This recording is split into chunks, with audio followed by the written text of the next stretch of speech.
नमस्कार विद्यार्थी मित्रांनो, एम ए प्रथम वर्ष पब्लिक ॲडमिनिस्ट्रेशन लोकप्रशासन या विषयामध्ये आपलं सर्व विद्यार्थ्यांचं स्वागत. आपण या विषयाच्या अंतर्गत फिफ्थ आपलं जे युनिट आहे उत्तरदायित्व आणि नियंत्रण यामध्ये सेकंड पॉईंट आपला जो की आहे फायनान्शियल कंट्रोल, वित्तीय नियंत्रण हा घटक इथे अभ्यासणार आहोत. प्रशासकीय उत्तरदायित्वानंतर लोकप्रशासनामध्ये वित्तीय नियंत्रण हा अतिशय महत्त्वाचा घटक तिथं असल्याचं आपण दिसतं. कोणत्याही प्रशासनाला वर वित्त नियंत्रण जर कधी असेल, फायनान्शियल कंट्रोल असेल, तर त्याच्यामध्ये अकाउंटेबिलिटी ही मोठ्या प्रमाणात तिथं राहत असल्याचं आपल्याला दिसतं. आणि म्हणून इथे प्रशासनाच्या दृष्टिकोनातून वित्तीय नियंत्रण हा जो की संकल्पना आहे, फायनान्शियल कंट्रोल ही जी की कन्सेप्ट आहे, तर ही तिचा अभ्यास करणं अत्यंत आवश्यक तिथं ठरत असल्याचं आपणास दिसतं. आणि मग ही जी की संकल्पना आहे, तर ही संकल्पना आपण इथे अभ्यासणार आहोत. वित्तीय प्रशासन ही एक गतिशील प्रक्रिया असून ते लोकप्रशासनाचे एक महत्त्वाचे अंग आहे. राज्याच्या कार्यक्षेत्र प्रशासन व्यवस्थेत वित्तीय प्रशासन हा अत्यंत महत्त्वाचा घटक असल्याचे मानतात. वित्तीय प्रशासन हा शब्द व्यापक अर्थाने वापरला जातो आणि त्यात कर व्यवस्था, उत्पन्नाची खर्चाची योजना, जमा खर्च या हिशोब पद्धती व हिशोब तपासण्याची व्यवस्था अशा विविध कार्यक्रमांचा समावेश होतो. वित्तीय प्रशासनावर नियंत्रण ठेवण्याची आवश्यकता अनेक प्रशासन तज्ज्ञांनी व्यक्त केलेली आहे. वित्त प्रशासन ही शासनाची जीवनवाहिनी असून अंदाजपत्रकात नमूद केल्याप्रमाणे प्रशासनाकडून खर्च करण्यात येत आहे किंवा नाही हे पाहण्यासाठी वित्त प्रशासनावरील नियंत्रण ठेवण्याची आवश्यकता प्रतिपादन करण्यात आलेली आहे व वित्त प्रशासनावरील संसदीय नियंत्रण पुढील मुद्द्यांच्या आधारे ते स्पष्ट करता येत असल्याचं आपल्याला दिसतं. नंबर 1, वित्तीय प्रशासनावरील संसदीय नियंत्रण. वित्तीय प्रशासनावर नियंत्रण ठेवण्याच्या उद्देशाने संसदेकडून विविध मार्गांचा अवलंब केलं जात असल्याचं आपल्याला दिसतं आणि त्या मार्गांच्या माध्यमातून वित्तीय प्रशासनावर नियंत्रण तिथं ठेवलं जातं. वित्तीय प्रशासनावरील संसदीय नियंत्रणाचे मार्ग पुढील मुद्द्यांच्या आधारे आपल्याला ते जाणून घेता येईल. विधिमंडळ. आधुनिक काळात जवळजवळ सर्वच राज्यांनी कल्याणकारी राज्याच्या दृष्टिकोनाचा स्वीकार केलेला असून वित्तीय प्रशासनावर नियंत्रण ठेवण्याचे अधिकार विधिमंडळाला देण्यात आलेले आहे. विशेषतः विधिमंडळातील कनिष्ठ सभागृहास वरिष्ठ सभागृहापेक्षा वित्तीय प्रशासनावर नियंत्रण ठेवण्याविषयी जास्त अधिकार प्राप्त झालेले असल्याचं आपल्याला दिसतात. आज अलीकडच्या कालखंडामध्ये वेलफेअर स्टेटची जी काही संकल्पना आहे, तर त्या सगळ्याच राज्यांनी शासन व्यवस्थांनी ती स्वीकारलेली असल्याचं आपल्याला दिसतं. आणि यामुळे जे काही कायदेमंडळ आहे, तर या कायदेमंडळाला वित्त प्रशासनावर नियंत्रण ठेवण्याचे अधिकार हे मोठ्या प्रमाणात प्राप्त झालेले असल्याचं आपल्याला दिसतात. यामध्ये सुद्धा कायदेमंडळाचे वरिष्ठ सभागृह आणि कनिष्ठ सभागृह असं जे काही हे केलं जातं, वर्गीकरण केलं जातं. त्यामध्ये कनिष्ठ सभागृह जे जनतेचं प्रतिनिधित्व करणारा सभागृह आहे, तर त्याला फायनान्शियल कंट्रोलच्या बाबतीमध्ये, फायनान्शियल नियंत्रणाच्या बाबतीमध्ये मोठ्या प्रमाणात अधिकार हे प्राप्त झालेले असल्याचं आपल्याला दिसतात. म्हणजे आपण जर कधी आपल्याकडच्या भारतीय प्रशासनाचा विचार केला, तर संसदेचे 2 सभागृह, लोकसभा आणि राज्यसभा. तर संसदेचं जे काही कनिष्ठ सभागृह आहे, तर ते म्हणजे लोकसभा, जनतेचं प्रतिनिधित्व करणार. तर याला खर्चावर नियंत्रण करण्यासाठी, वित्तीय नियंत्रण करण्यासाठी याला मोठ्या प्रमाणात अधिकार हे प्राप्त झालेले असल्याचे आपणास दिसतात.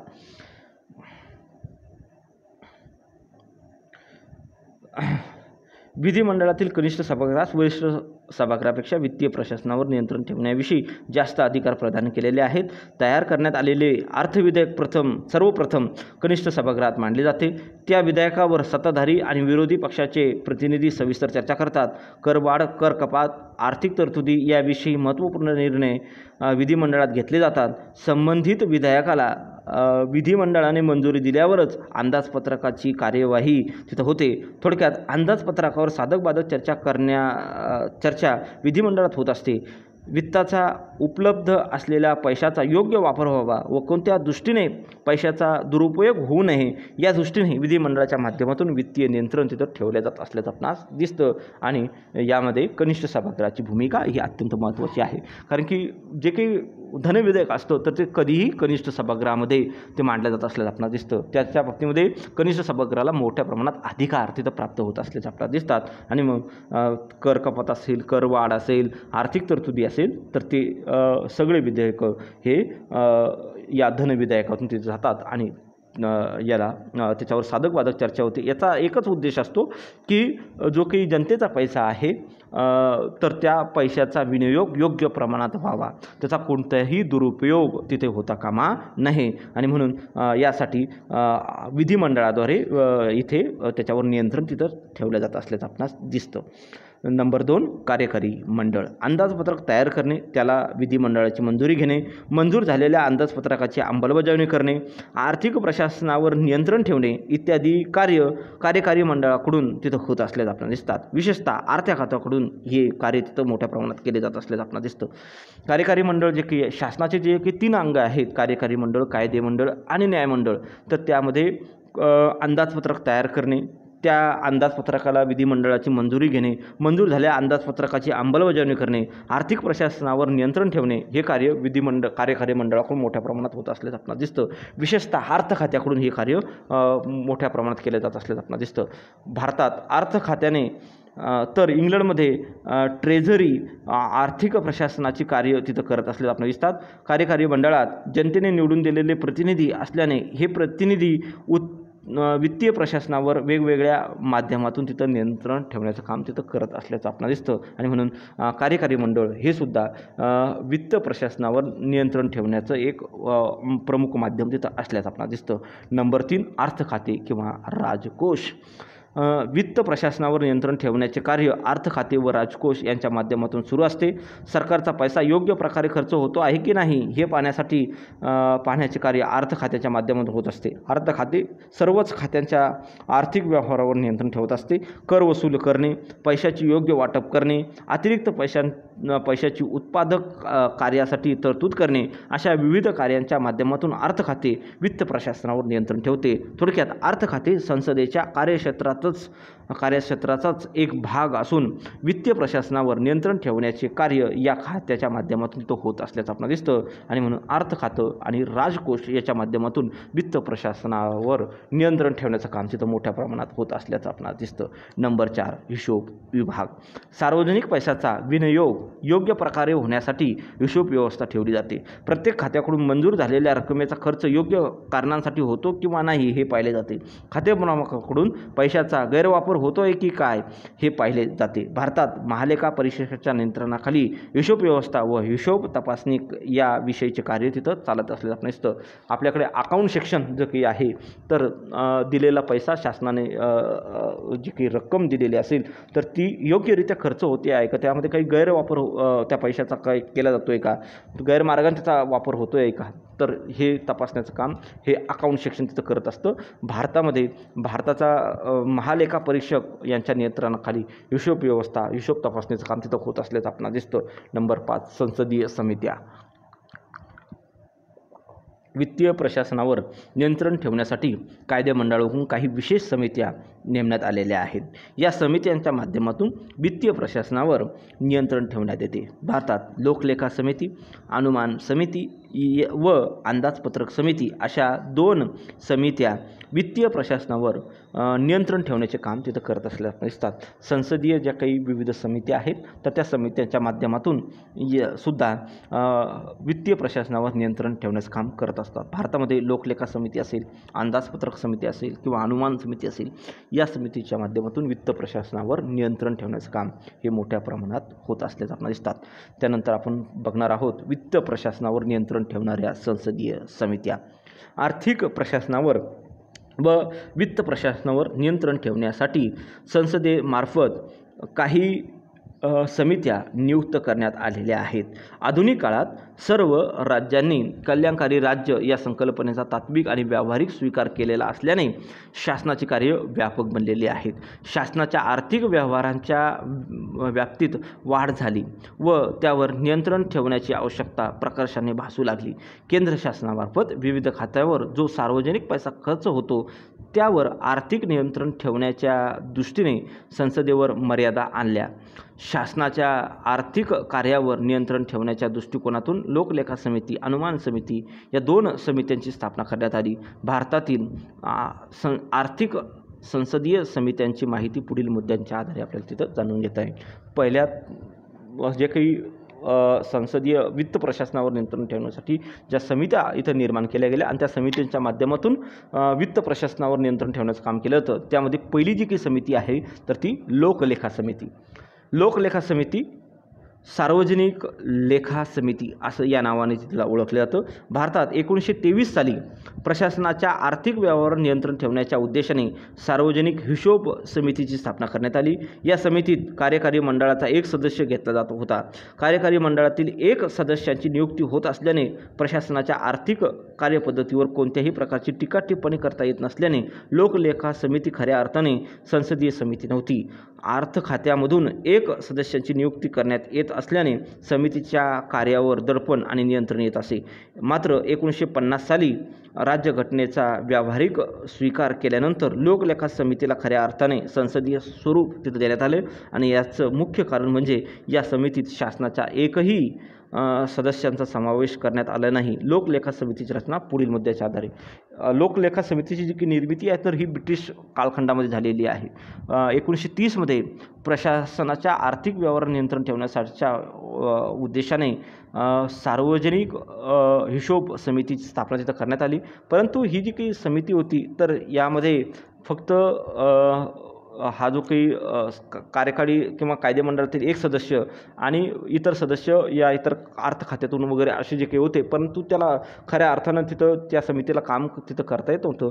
जेव्हा भारताने भारतीय राज्यघटनेचा स्वीकार केला 1950पासून राज्यघटनेची अंमलबजावणी सुरुवात झाली आणि तेव्हापासून खऱ्या अर्थाने लोकलेखा समितीला संसदीय स्वरूप तिथं प्राप्त झालेलं असल्याचं आपल्याला दिसतं आणि त्याच्या आधारे ही जी काही लोकलेखा समिती आहे तर तिची रचना खालीलप्रमाणे तिथं असल्याचं आपणास दिसतं. 22 सदस्य. लोकलेखा समितीत सुरुवातीला 15 सभासद होते. या सभासदांची निवड लोकसभेतून होत असे. 1955 साली याच सदस्य संख्येत वाढ होऊन ती आता 22 करण्यात आलेली असल्याचं आपल्याला दिसतं. म्हणजे लोकलेखा समितीत एकूण किती सदस्य आहेत तर 22 सदस्य तिथं असल्याचं आपल्याला दिसतात. लोकसभेतून 15 सदस्य आणि राज्यसभेतून 7 सदस्य असे एकूण लोकलेखा समितीचे 22 सदस्य इथे तिथं निवड केल्या जात असल्याचं आपल्याला दिसतं. एकल संक्रमण मतदान पद्धती. लोकलेखा समितीच्या सदस्यांची निवड करताना एकल संक्रमणीय मतदान पद्धतीचा उपयोगात आणली जात असून प्रमाणशीर प्रतिनिधित्व हे 2 घटक आधारभूत असल्याचे मानले जाते. त्यामुळे संसदेमधील सत्ताधारी व विरोधी पक्षाच्या सदस्यांनाही सदस्य संख्येच्या प्रमाणात तिथं सर्वांना तिथं स्थान मिळत असल्याचं आपल्याला दिसतं. थोडक्यात एकल संक्रमण पद्धतीचा स्वीकार केल्याने लोकलेखा समितीत सत्ताधारी आणि विरोधी पक्षातील प्रतिनिधींना तिथं स्थान मिळत असल्याचं आपल्याला दिसतं आणि या माध्यमातून सत्ताधारी आणि विरोधी असे सर्व जे काही सभासद असेल तर ते लोकलेखा समितीत तिथं कार्य करून वित्त प्रशासनावर नियंत्रण ठेवण्याचं काम तिथं करत असल्याचं आपल्याला दिसतात.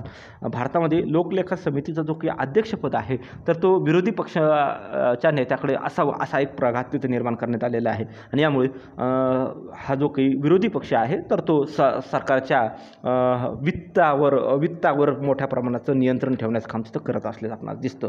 लोकलेखा समितीचे कार्य. संसदेच्या संचालन आणि प्रक्रिया या 143व्या नियमानुसार लोकलेखा समितीचे कार्य चालत असते. लोकलेखा समितीचे कार्य पुढील मुद्द्यांच्या आधारे स्पष्ट करता येईल. नंबर 1. गैरवाजवी खर्चावर नियंत्रण. लोकसभेने मंजूर केलेल्या अर्थसंकल्पीय तरतुदीनुसार खर्च करण्यात येत आहे किंवा नाही, अवास्तव अनुत्पादन बाबीवर खर्च होत असल्याचे निदर्शनास आल्यास लोकलेखा समिती अर्थ खात्याला गैरवाजवी खर्च होऊ नये यासाठी आवश्यक असे मार्गदर्शन करण्याचं काम तिथं करत असल्याचं आपल्याला दिसतं. नंबर 2. कायद्याचा विचार. एखाद्या कार्यासाठी मंजूर करण्यात आलेला खर्च दुसऱ्या कार्यावर खर्च करण्यात येत असेल तर तो खर्च कायद्याच्या आधारे करण्यात आलेला आहे का हे तपासण्याचं व त्याचं अवलोकन करण्याचं कार्य हे लोकलेखा समितीच्या माध्यमातून होत असतं आणि म्हणून कायद्याचा विचार करून खर्च तपासण्याचं काम तिथं मोठ्या प्रमाणात करण्याचं काम ही लोकलेखा समिती करत असल्याचं आपल्याला दिसतं. हिशोबाची पुनर्तपासणी. सरकारी व बिगर सरकारी नियंत्रणाखाली असलेले उद्योगधंदे, व्यापारी, कंपन्या इत्यादींची शासकीय तपासणीस तपासलेल्या हिशोबांची पुनर्तपासणी करण्याचं कार्य लोकलेखा समिती तर करत असल्याचं आपल्याला दिसतं. विविध याचं पुनर्तपासणी अकाउंटचं चेक करण्याचं काम ही लोकलेखा समिती तिथं करत असते. शासकीय असेल, बिगर शासकीय असेल किंवा निमशासकीय जी काही कार्यालय असतील, व्यापारी असेल, उद्योगधंदे असेल तर त्यांचं अकाउंट तपासण्याचं काम ही कमिटी तिथं करत असल्याचं आपल्याला दिसतं. नंबर 4, हिशोबांची छाननी. राष्ट्रपतीने शासकीय हिशोब तपासणीकडून व इतर तपासण्यांकडून कोणत्याही सरकारी साठ्याचे हिशोब तपासून घेतलेले असतील तरीही त्याची छाननी करण्याची, हिशोबाची पुनर्तपासणी करण्याचे कार्य लोकलेखा समिती तर करीत असल्याचं आपणास दिसून येतं आणि त्या माध्यमातून हिशोबाची छाननी करण्याचं काम ही लोकलेखा समितीचं प्रमुख काम तिथं असल्याचं आपल्याला दिसतं. आणि अशा 4 प्रकारचे प्रमुख कार्य ही लोकलेखा समिती तिथं करते आणि ही लोकलेखा समिती जे काही शासन असेल तर त्याने केलेल्या खर्चावर नियंत्रण ठेवण्याचं काम तिथं करत असल्याचं आपल्याला दिसतं. नंबर 2, अनुमान समिती. वित्तीय प्रशासनावर नियंत्रण ठेवणारी दुसरी महत्त्वपूर्ण आर्थिक संसदीय समिती म्हणजे अनुमान समिती होय. या समितीला अंदाज समिती असंही म्हणतात. अनुमान समितीची संकल्पना स्वातंत्र्यपूर्व काळात मांडण्यात आली होती. मात्र ब्रिटिश सरकारने अनुमान समितीला विरोध केल्याने अंदाजपत्रकावर खर्च करण्यासाठी कोणतीही समिती 1950 सालापर्यंत अस्तित्वात नव्हती. भारतीय राज्यघटनेनुसार 1950 साली अनुमान समितीची निर्मिती करण्यात आली व 1953 साली अनुमान समितीच्या कार्यात वाढ करण्यात आली. अनुमान समितीची रचना आणि कार्य पुढील प्रमाणे आपल्याला सांगता येईल. अनुमान समितीची रचना. नंबर 1, 30 सदस्य संख्या. अनुमान समितीत एकूण 30 सदस्य असतात. हे सर्व सदस्य लोकसभेतून 1 वर्षाच्या कालावधीसाठी निवडले जातात. विशेष म्हणजे राज्यसभेचा एकही सदस्य अनुमान समितीत नसतो. थोडक्यात अनुमान समितीत सर्व सदस्य हे लोकसभेतून निवडले जातात. अनुमान समितीमध्ये जे काही 30 सदस्य निवडले जातात हे सर्वचे सर्व सदस्य हे लोकसभेचे सदस्य असतात. त्यांचा कालावधी हा 1 वर्षाचा तिथं असल्याचं आपल्याला दिसतं. दर 1 वर्षासाठी नवीन सदस्य तिथं निवडले जात असल्याचं आपल्याला दिसतात. राज्यसभेचा एकही सदस्य या समितीचा सदस्य तिथं नसल्याचं आपल्याला दिसतात. समितीचे सदस्यत्व. लोकसभेतून 30 सदस्यांची निवड करताना एकल संक्रमण पद्धती आणि प्रमाणशीर प्रतिनिधित्वाच्या पद्धतीचा अवलंब केला जातो आणि त्यामुळे लोकसभेतील सर्व राजकीय पक्षांच्या प्रतिनिधींना त्यांच्या सदस्य संख्येच्या प्रमाणात तिथं प्रतिनिधित्व मिळत असल्याचं आपल्याला दिसतं आणि अशा पद्धतीने हे जे काही अनुमान समिती आहे तर त्याच्या सदस्यांची तिथं निवड होत असल्याचं आपल्याला दिसतं. नंबर 3, अध्यक्षपद. अनुमान समितीच्या अध्यक्षाची नियुक्ती लोकसभेच्या सभापतीकडून करण्यात येते. जर या समितीत लोकसभेचा उपसभापती सदस्य असेल तर त्याची नियुक्ती अनुमान समितीच्या अध्यक्षपदी तिथं करण्यात येत असल्याचं आपल्याला दिसतं. विरोधी पक्षाच्या सदस्याला अनुमान समितीचे अध्यक्षपद देण्यात येत नसल्याचं आपणास तिथं ते असतं. म्हणजे देण्यात येत नाही किंवा विरोधी पक्ष जो काही असेल तर त्याला अध्यक्षपद तिथं देता येत नसल्याचं आपणास दिसतं. अनुमान समितीचं कार्य. शासकीय कार्यात काटकसर आणि कार्यक्षमता आणण्याच्या दृष्टिकोनातून अनुमान समिती कार्य करत असते. अनुमान समितीचे कार्य पुढील मुद्द्याच्या आधारे आपल्याला सांगता येईल. 1, शिफारस करणे. सार्वजनिक प्रशासनात काटकसर आणि कार्यक्षमता निर्माण करण्याच्या दृष्टीने आवश्यक शिफारसी करण्याचं काम हे अनुमान समितीचं करत असल्याचं आपल्याला दिसतं.